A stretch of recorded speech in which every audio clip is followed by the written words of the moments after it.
This is my print studio, and this is my new press.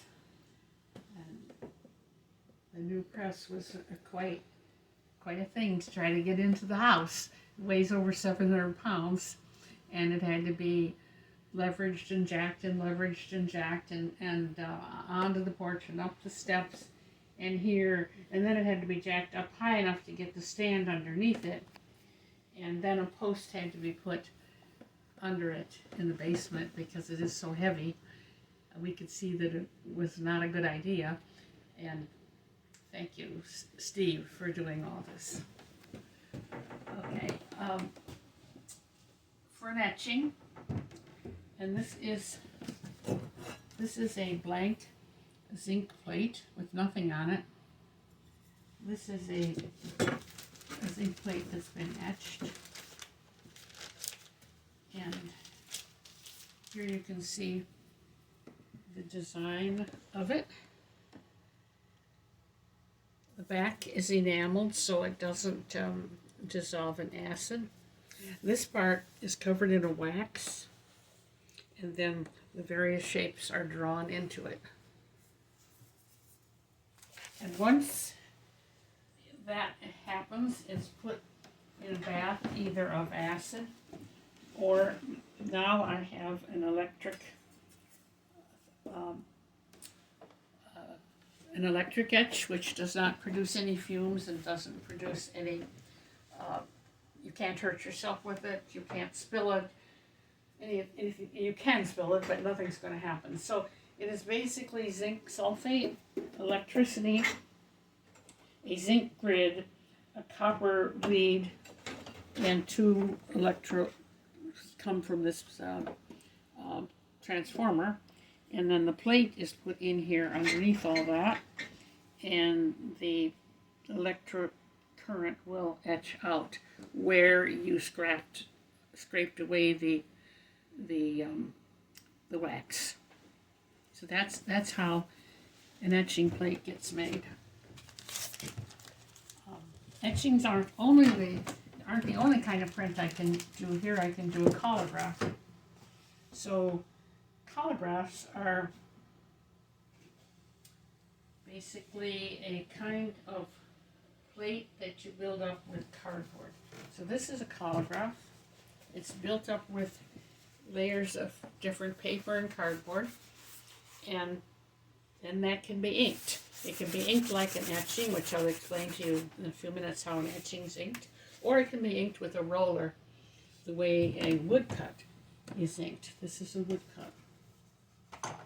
And this is simply inked with a roller, and the ink stays on top of the block, and where the ink doesn't go is where the block is cut away. And here's a version of that in linoleum.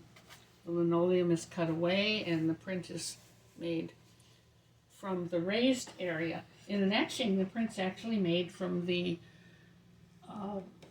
incised area. So the ink is going down into all these marks. It's not on top. So they're the reverse, because the darkness of the ink is going down into the plate there, and here it's on top. Examples, that's an etching with 2 plates and 4 colors. With an etching, you can get very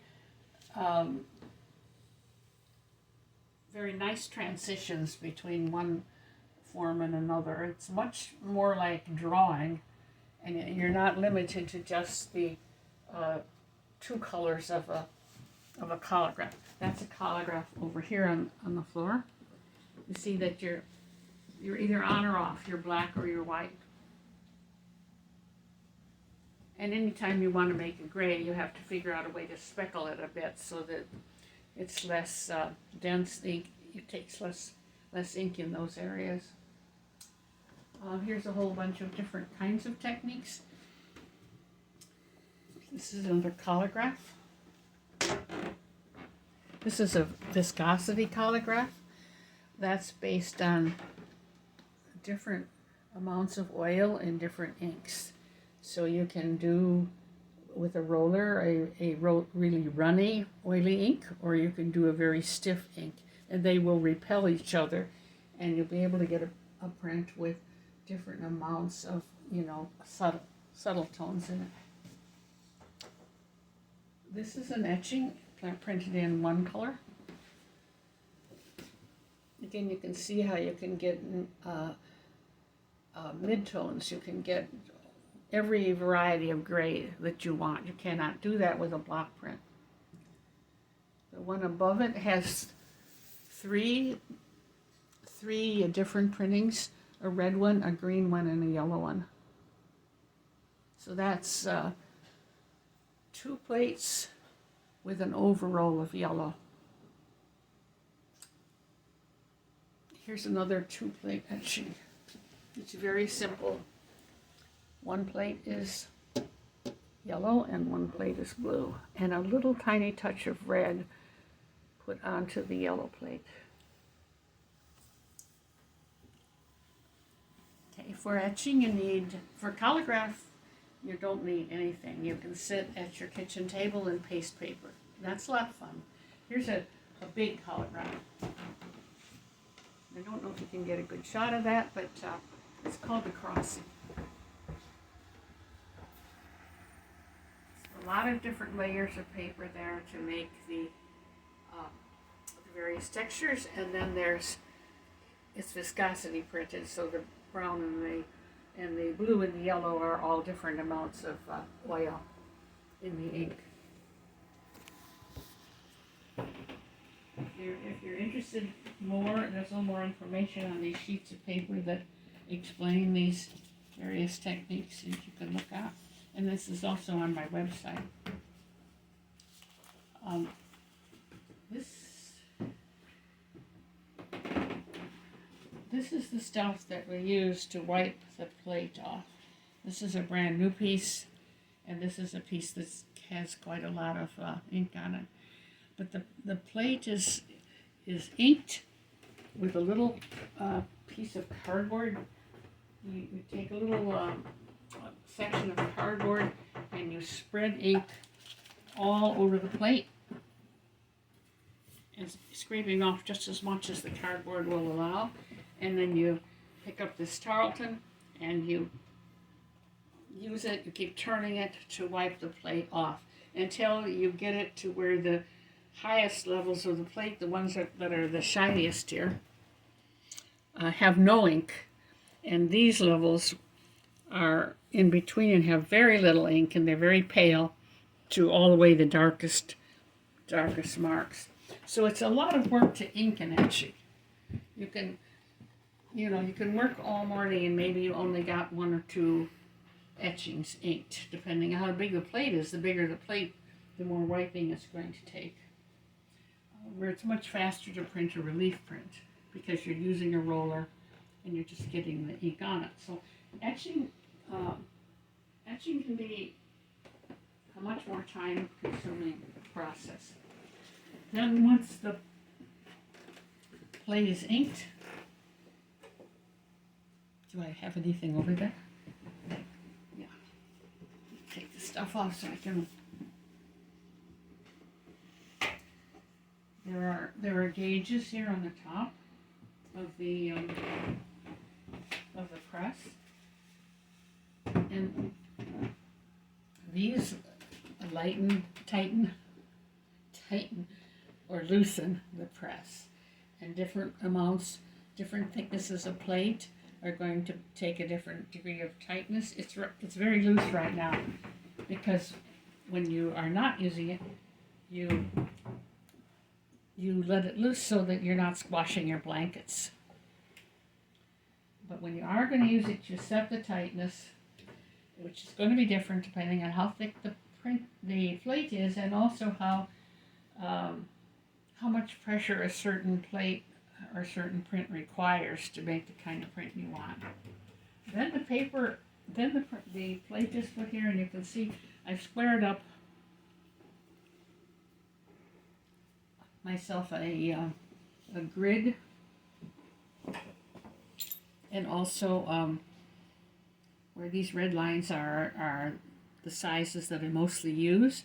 But you can center your plate on there. Take a little one. Face up. It's inked.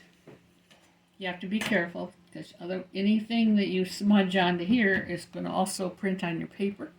So you clean this all up. You put your plate down and you put paper, which you've soaked ahead of time and blotted, upside down on top of the print, hoping to get it also within lines so that the whole thing ends up looking nice and it's in the middle of the paper.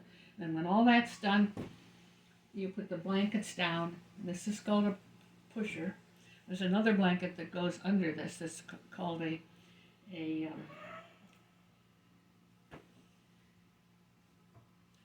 which is called a sizer. It soaks up the water out of the paper.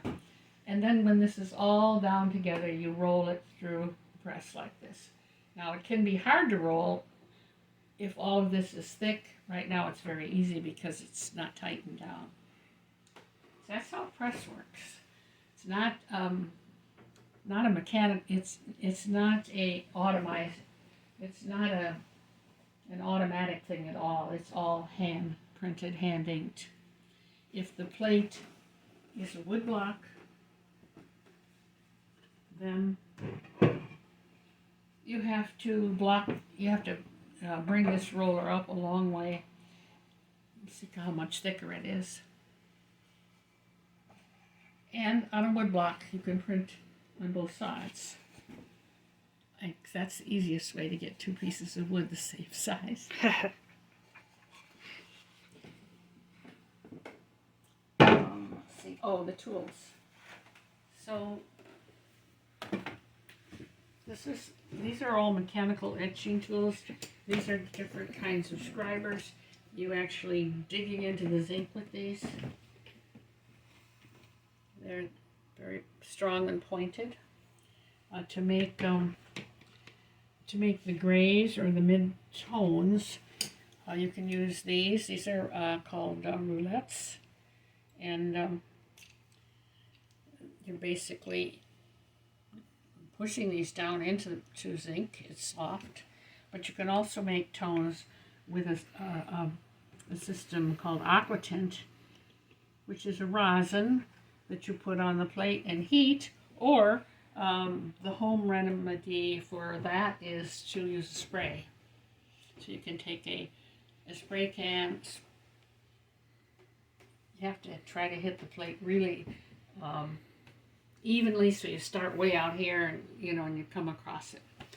And then you block away what you don't want to aquatint, and you put it in the bath, either of acid or the electronic one, and you leave it in there for a certain amount of time. You take it out, you block out that, which would be the next lightest tone, and you keep going, maybe 10 steps, maybe 5 steps, maybe 20 steps, depending on how much you want to vary the grays that are in the print. But the acid will eat out between the rosin or between the spray paint and make you a tone.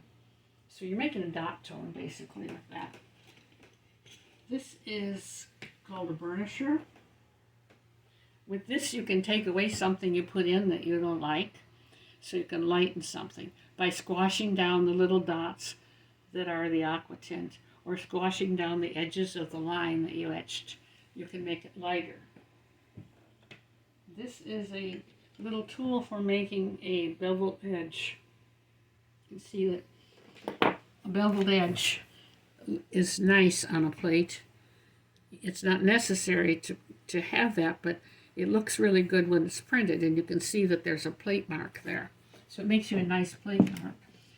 You run this along the edge and you scrape the edge of your plate down, and then you take a big file and you file it. I didn't put the big file out here. Okay, those are basic etching tools. I